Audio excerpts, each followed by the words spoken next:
Bismillahirrahmanirrahim. Assalamualaikum warahmatullahi wabarakatuh.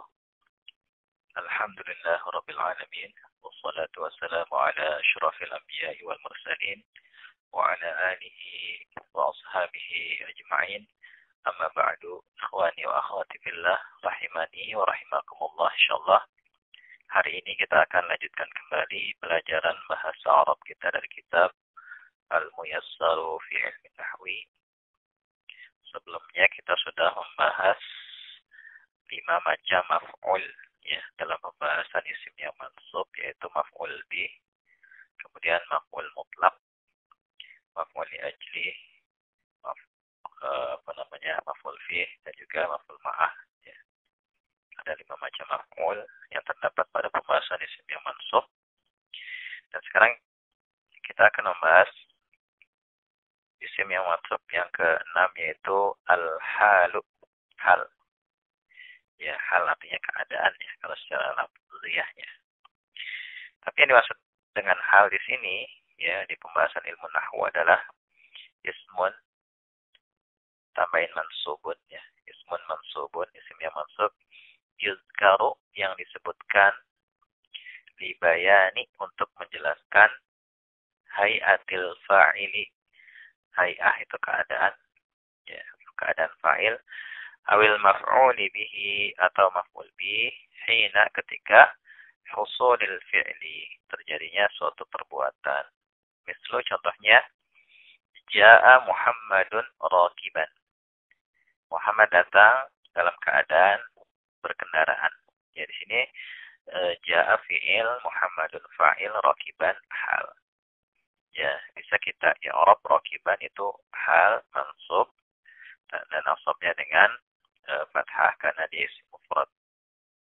Gitu, atau kalau i'rab bahasa Arabnya rakiban yaitu halun mansubun wa alamatu nasbihi fathatun li'annahu ismun mufradun. Kemudian contoh lain lagi, shalla aliyun jalisan. Ali salat dalam keadaan duduk ya. Jalisan di sini hal. Akalal waladu qa'iman. Anak laki-laki itu makan dalam keadaan berdiri. Ya, insyaallah mudah dan polanya sama semua, fi'il, fa'il, kemudian hal. Kemudian wa alamatuhu, dan cirinya, an yasluha ya, cocok wuqu'uhu, tempatnya atau posisinya itu, jawaban sebagai jawaban li kaifa, untuk pertanyaan kaifa, bagaimana. Jadi ciri hal itu ya, lafaz yang kita tetapkan sebagai hal itu dia pas atau cocok sebagai jawaban dari pertanyaan bagaimana. Seperti misalnya ya, bagaimana Muhammad datang, jawabannya rakiban, berarti cocok ya. Bagaimana Muhammad salat, jawabannya bagaimana si Ali salat, jawabannya jalisan ya, dalam keadaan duduk, berarti cocok ya sebagai hal ya. Maka ya kalau cocok berarti dia hal.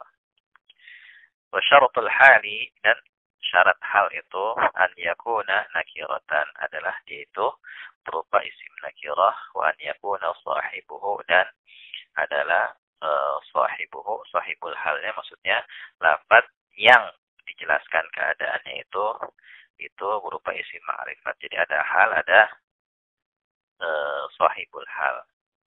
Pada kalimat misalnya ja'a Muhammadun rakiban, telah datang si Muhammad dalam keadaan berkendaraan.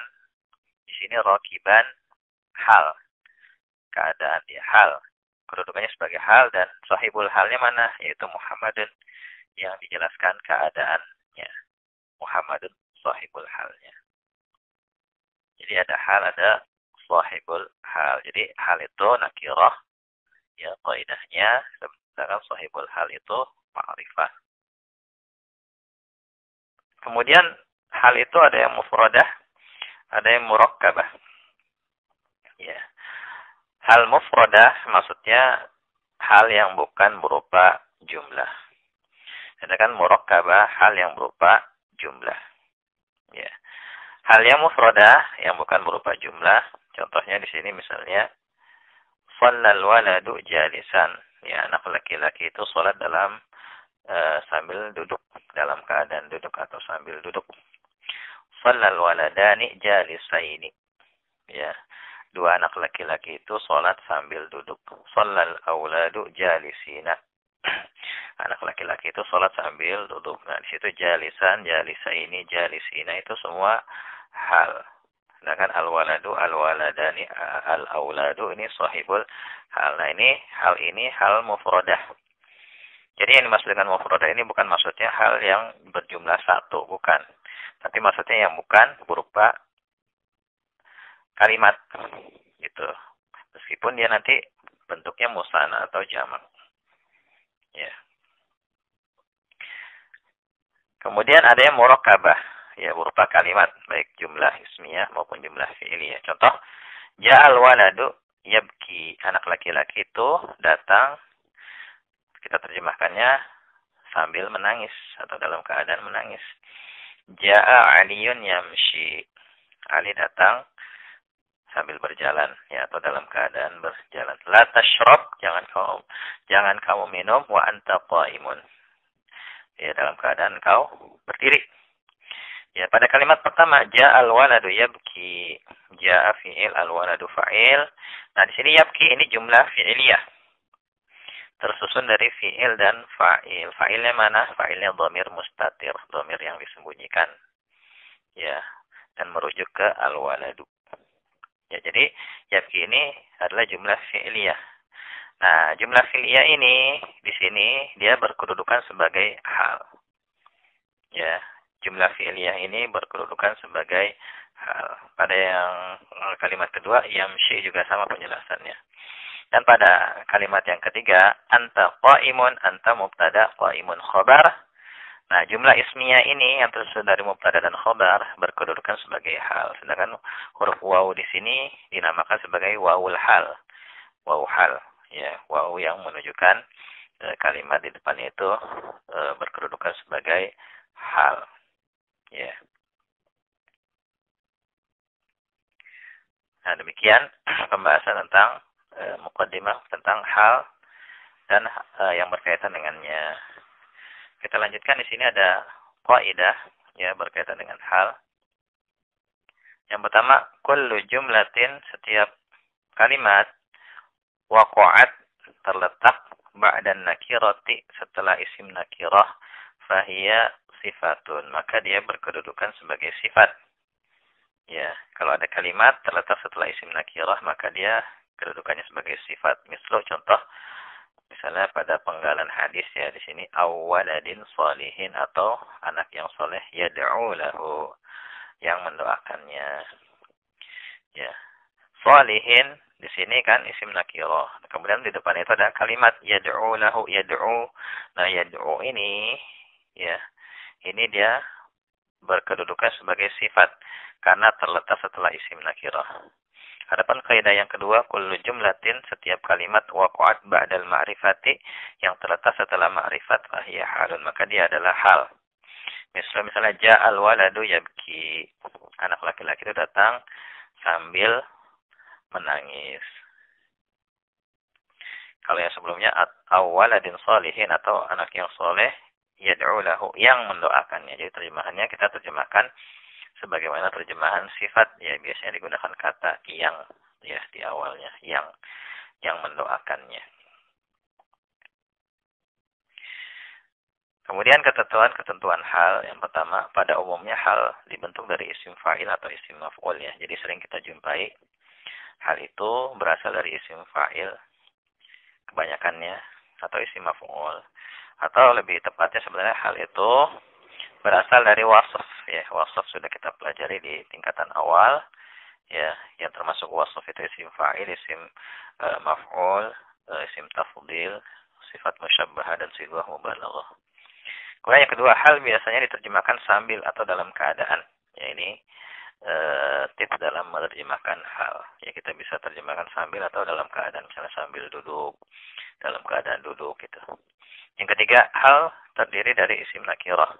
Sedangkan sahibul hal harus terdiri dari isim ma'rifat. Ini kaidah umumnya, kaidah dasarnya seperti ini. Yang keempat, jika keduanya nakirah atau ma'rifah, maka keduanya menjadi sifat. Ya, jadi ada kata yang dua-duanya nakirah, ada dua kata gitu berderetan, dua-duanya nakiro atau dua-duanya ma'rifat, maka ya kata yang di depan itu adalah sifat. Ya, sifat seperti misalnya la tashrab ma'an haron. Jangan kau minum air yang panas. Haron di sini sifat untuk ma'an, sifat untuk maf'ul bih. La tashrabil ma'al harra. Jangan kau minum air panas itu. Nah, ini juga haron nih, ini sebagai sifat. Ya, karena kaidah sifat kan sama-sama jenisnya ya. Sama-sama jenis dan kejelasannya. Yang kelima, hal harus selalu mengikuti sahibul halnya dalam muzakkar atau muannas ya, dalam jenisnya ya, muzakkar muannas. Kemudian yang kedua dalam adatnya, jumlahnya, mufrad musanna jamak ya, seperti pada contoh di sini tadi ketika membahas hal mufradah disebutkan al-walad shallal waladu jalisan, shallal waladani jalisaini, shallal auladu jalisina. Ya, ini adatnya harus sama. Ya, demikian pembahasan tentang hal ya. Insyaallah kalau antum yang sudah pernah belajar di tingkat pemula bisa memahaminya dengan baik. Ya, barangkali ini yang bisa kita bahas ya. Silakan antum baca-baca kembali, dan kalau bisa antum terjemahkan definisinya dan antum bisa memberikan contohnya. Ya, wallahu a'lam bishawab. Subhanakallahumma wa bihamdika asyhadu an la ilaha illa anta astaghfiruka wa atubu ilaik. Assalamualaikum warahmatullahi wabarakatuh.